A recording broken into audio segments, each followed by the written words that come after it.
we doing? 2-1 win over West Brom. Smiling now, but were you smiling throughout the game? No, that was No. a hard. Oh no, that was a hard watch. That I think it was absolutely. It was like death from like the 50th minute onwards. It was horrendous.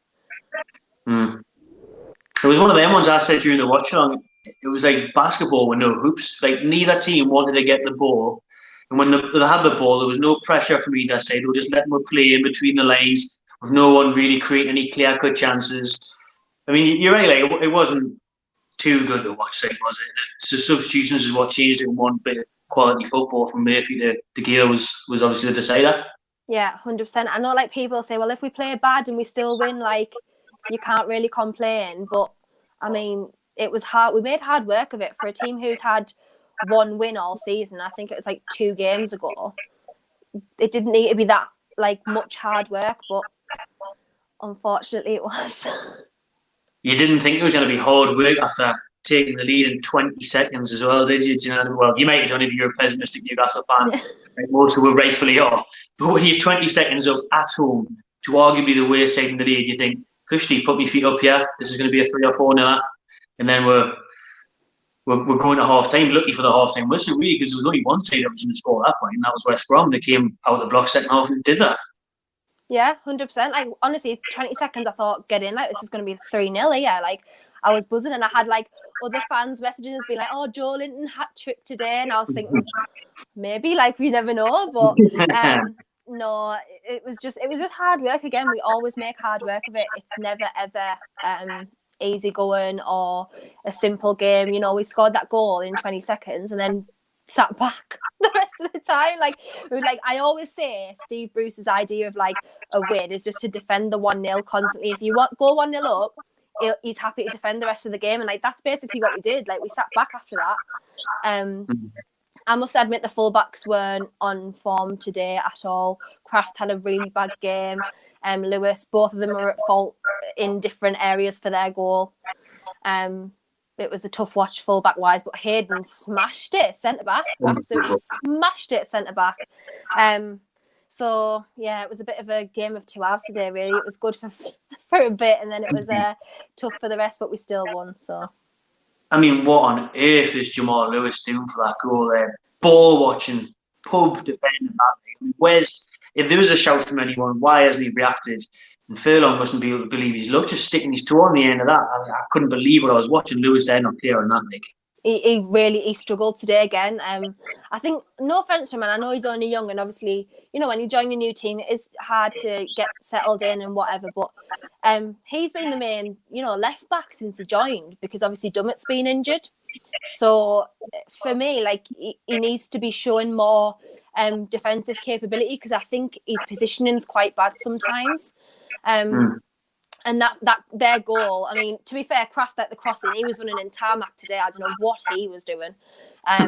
Especially when, you know, there was the Edlin option, which when he came on, he looked all right, to be fair. I mean, I know it was quite late, but when the Edlin option was there, he didn't need to be on that long when you could see that he was struggling.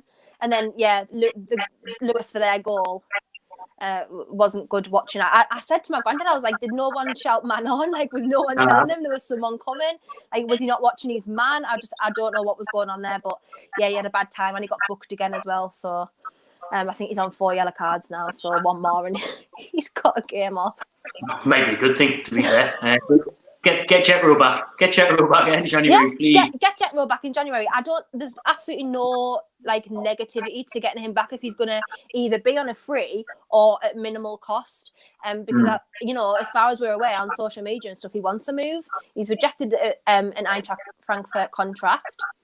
So I don't see what the problem is. Just get him back. He might not be like as good as he was before the injury, but I can't see him being blooming any worse at the minute. But I think as well, what would be good with bringing Willems back is to learn Lewis's trade. You've said he's a young lad. He needs to work on his defensive capabilities. You can see he's good going forward. He's got the athleticism. He played the ball forward in the first goal. But it's his positioning. It's his defensive awareness, his duties. It goes lacking a lot. So Willems can come and learn him his trade. And it just strengthens the squad, because what we've seen from Wilson coming in is it's up Joe Linton's game. It's definitely up Dwight Gale's game. I mean, he came off the bench today with a point to prove. You know, putting his name in the hat to start next week after that goal. So when you've got better players to come off the bench in the squad, it presses the other players to perform better in those situations, what we haven't had for years. No, 100%. So as we both agree, there's not really any negative to bringing Willems back in January. I can't really see a negative, to be honest. But yeah, fair play to Joe Linton. I mean, for the first goal, he did very, very, very well. I think Wilson, just having Wilson there with him, and him not being relied upon as a striker, and the pressures off him a little bit, I think it has helped a lot. But he was there for about 15 minutes and then didn't really do too much afterwards. But I guess no one really did. For 70 minutes, the match was like really hard watching again, and like people still, yes, we won, and that's amazing. 3 points, amazing. Like that's all we could wish for right now, going into the next couple of run of fixtures that we've got. I would have beat your hand up for like 3 points, do you know what I mean, at this point. But yeah, it was still tough watching, and nothing's really changed.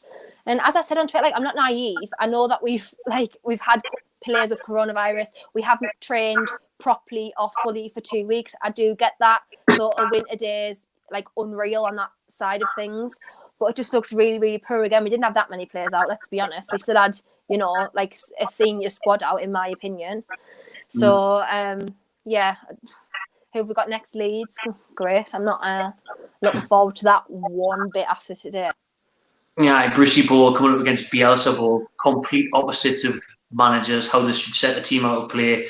Like I said, Newcastle just sit off and make you have the ball. Leeds are in your face, don't give you any time. They're 100% energy throughout the full game. I mean, but they do concede goals as well, so it could be a mad scoreline, to be fair, but probably not, because Bruce will try and be as negative as you can imagine. If you're going to be fucking negative at home at West Brom, he's going to go at Leeds, you'll just be like, yeah. I'll take this 1-1 or whatever there. 100%. Like, I hope we don't.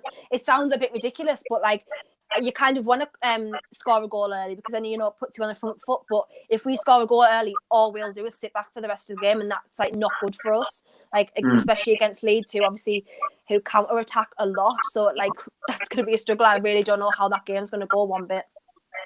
If you were going to make some changes going into Leeds, would Lewis get dropped? Would Murphy come in? Is Dwight Gale good enough for the Premier League to start week in, week out? I think he deserves a chance. I don't see what other options we have. If you're going to play two up front, it's got to be Wilson and Gale for me. I don't. I think today Gale showed why he should probably be chosen. Joe Linton can sit on the bench, and if he wants to, come on, then if Gale's not doing too much, then there's the option there. Or whether or not he starts on the wing again, I really don't know. Obviously, we've got a couple of players to come back. Whether or not they'll be ready to come back, I really don't know. But I would 100% start Murphy again. He looked the only real bright spark today when he came on, and that cross he put in was like perfection. It was unreal. I watched that all day. Yeah, I think Lewis needs to drop probably Matt Ritchie at left back, because we don't really have any other options. Obviously, Paul Dummett's still injured, so yeah, I think probably the fullbacks would be my changes straight away, and I would be starting Gale as well. Well, we'll maybe see on Wednesday, depending on how busy you are, but we'll tune in and see what Brucey Ball versus Bielsa. But give us a prediction quickly. Yeah, not looking Wednesday forward to that. Scoreline on Wednesday? I feel like probably Leeds are going to take it, but as you say, they do concede. And so if we're on the front foot again today, I think we'll be all right, but I think it's going to be a close one. I'm thinking like a 2-1 to Leeds. I can't see us really having that much to beat them, but you never know. Bruce always makes, makes a surprise along the way somewhere. He does. Okay, nice one, Kendall. Nice to speak to you. Enjoy the rest of the weekend. Thanks, you as well. Bye. Yeah, see you later.